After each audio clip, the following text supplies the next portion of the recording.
નસવાડી તાલુકાના વાસણા ગામે હર્ષદ ભવાની માતાજીનો પ્રાગટ્ય દિવસ ધૂમધામથી ઉજવવામાં આવ્યો. ગામમાં આવેલ રાજમાતા હર્ષદ ભવાની ધામ પર ભક્તોની ભીડ જોવા મળી.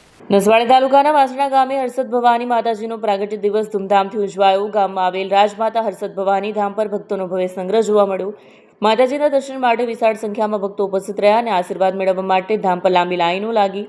બાળકોની મોટી સંખ્યામાં ભક્તોએ માતાજીના દર્શન કર્યા અને મહાપ્રસાદીનો લાભ માણ્યો.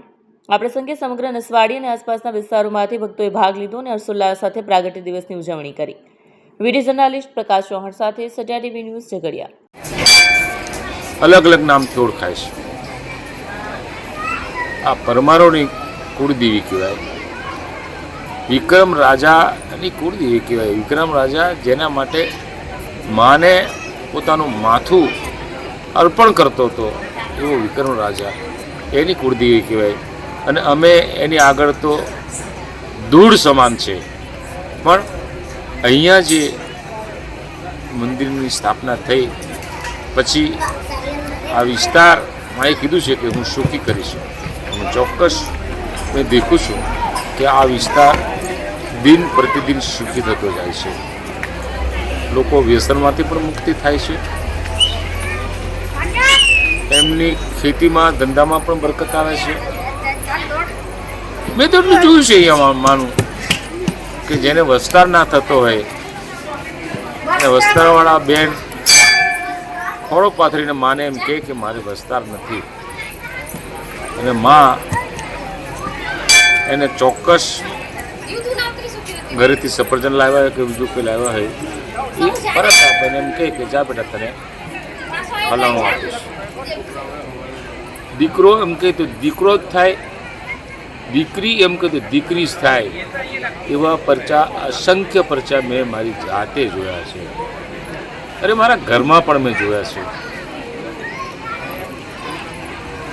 મારા ઘરમાં નાની વહુને માં આવ્યા હતા અમારા ઘરે, આશીર્વાદ આપીને ગયા હતા. એટલે અમે કંઈ ટીક નહોતો રાખ્યો, એટલે બહુ ખ્યાલ નહીં, પણ ભૂલથી અમે એમના દાદીમાં એક્સપર્ટ થઈ ગયા હતા, ગયા હતા. અમારાથી પરિચય નહીં પડાય. ચોથા પાંચમા દિવસે 5-6 મહિનાનું બાળક ગર્ભપાત થયું. પૂછ્યું માને બીજી કરે અહીંયા અત્યારે કે માં શું હતી અમારી ભૂલ કે આવું થયું? એ બેટા તને ખબર નથી પડતી એમ કે જેને મેં વરદાન આપ્યું હોય એ જોડાએ પરેજી પાડવી પડે, અને એ પરેજી નિયમ પ્રમાણે પાડવી પડે ફરજિયાત. એમાં ભૂલ થઈ છે બેટા, પણ તને હું આપીશ. અને માં મને જ્યારે બીજી ફેરા ફરી પાછું વરદાન આપ્યું ત્યારે આગલું ને પાછલું બે દેવું ભેગું કરી આપ્યું. છોકરી પણ આપી ને છોકરો પણ આપ્યો. 700 ગ્રામનું વજન, 750 ગ્રામનું વજન. દવાખાને તો અહીંયા આવ્યો, મને કીધું માં તારે આપવું તો આવા ઉંદેડા જેવા છોકરા આપ્યા છે? નહીં બેટા, એને રખવાડી કરનાર હું બેઠી છું. કંઈ થાય નહીં, છોકરા મોટા થઈ જશે.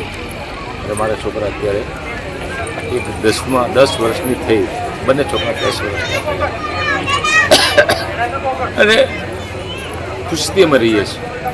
એવા માના ઘણા બધા પરચાઓ છે.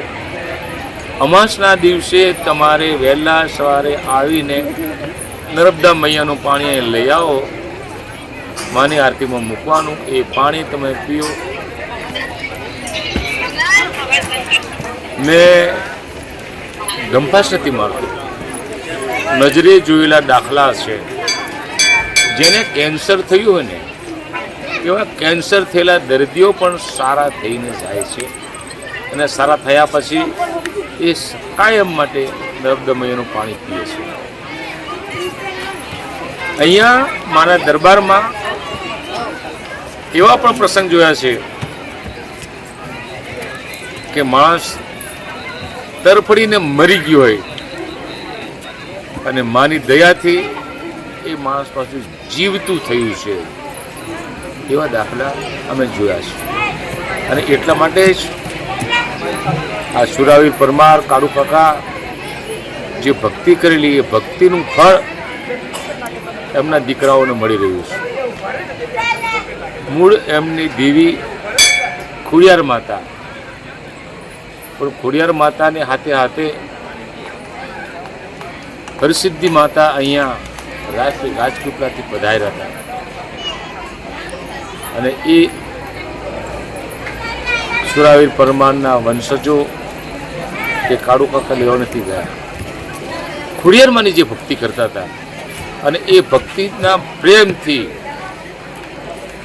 માં પ્રસન્ન થઈને અહીંયા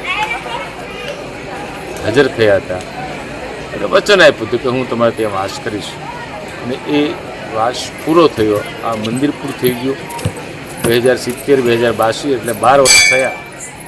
અમે નિરંતર આ મંદિરમાં આવતા રહીએ છીએ, માની સેવા કરીએ છીએ. ભાવિક ભક્તો પણ આવે છે, ભક્તોના દુખડા પણ દૂર થાય છે. શ્રદ્ધા અને વિશ્વાસ જોઈએ, શ્રદ્ધા અને વિશ્વાસ બંને કામ કરતો હોય છે.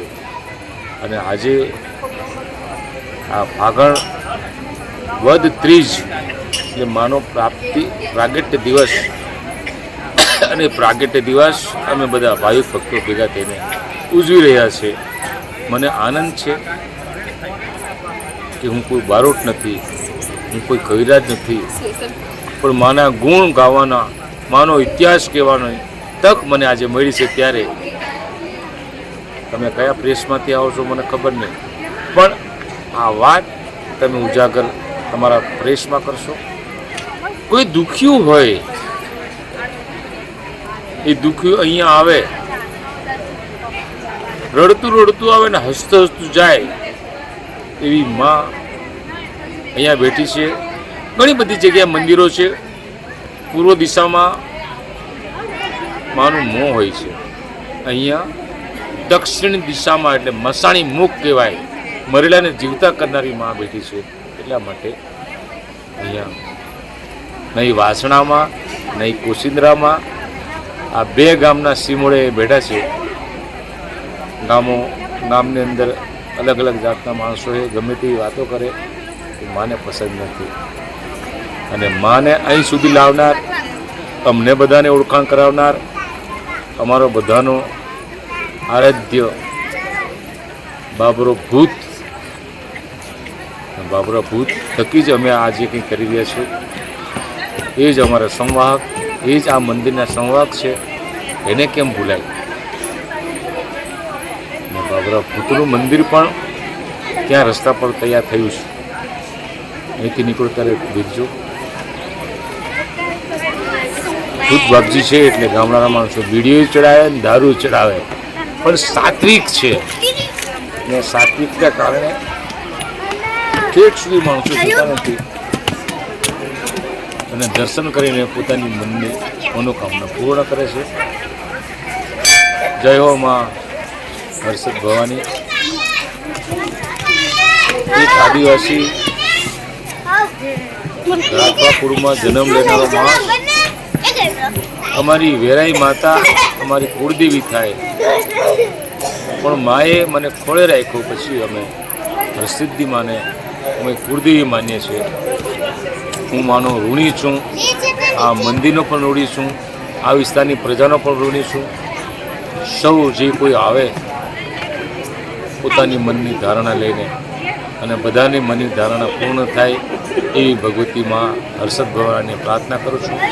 બાબરા ભૂતને પણ વિનંતી કરું છું, અહીંયા હાજર હોય સૂક્ષ્મ સ્વરૂપે તો કાળિયા ભૂત બાપજીને પણ વિનંતી કરું છું. ગુરુ ભૈરવ બાપુને પણ કહું છું, મંજી દાદાને પણ કહું છું, પટુક ભૈરવને કહું છું, આલ ભૈરવને પણ કહું છું કે આજે માનો દિવસ છે ને તમારી હાજરી અહીંયા હશે. અને માની જ્યારે મેં વાત કરું છું ત્યારે સૂક્ષ્મ સ્વરૂપે તમે આ સાંભળતા હોય તો અહીંયા જે કોઈ આવ્યા હોય એને જે મનની ખેવના હોય એ ખેવના તમે પૂરી કરજો. એ જ મારી પ્રાર્થના. જય માતાજી.